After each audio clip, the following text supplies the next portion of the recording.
Rental, that's what we're here for. RVRA, the RV Rental Association. Since most RV dealers don't rent, some do, and since many agencies who rent actually just do that, they're really in the used RV business. They don't sell used RVs, they rent them, and then when after 2 or 3 years, they try to sell them as used, refurbish the fleet, and rent again and keep that rotating.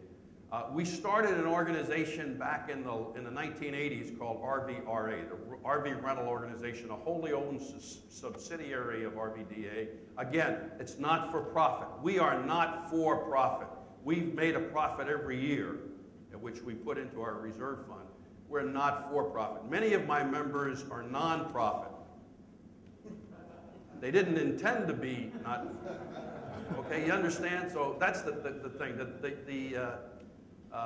The government recognizes us as not for profit, and we get special tax status. And we also have special restrictions on what we can and can't do.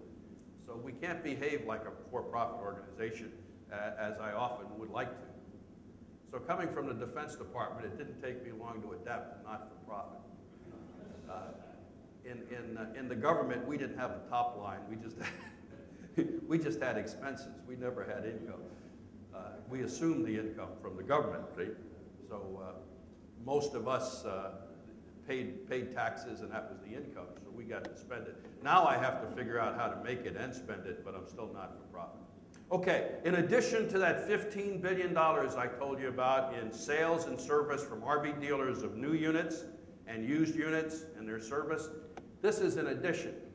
This is what the RV industry does in its rental revenue. And let me show you the breakout. In 2002, $300 million was done by the individual RV rental companies. That's individual and chains. Cruise America is included in that, El Monte, Bates, and the independents, like Altman's Winnebago, for example.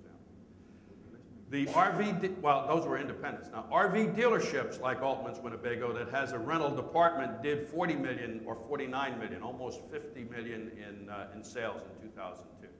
We try to kind of separate those because we have to manage them separately. We have to think of them separately. International visitors. Good news and the bad news. The good news is, the bad news is 8% of the independents have internationals as their business. 8% of their business is international. That's the bad news.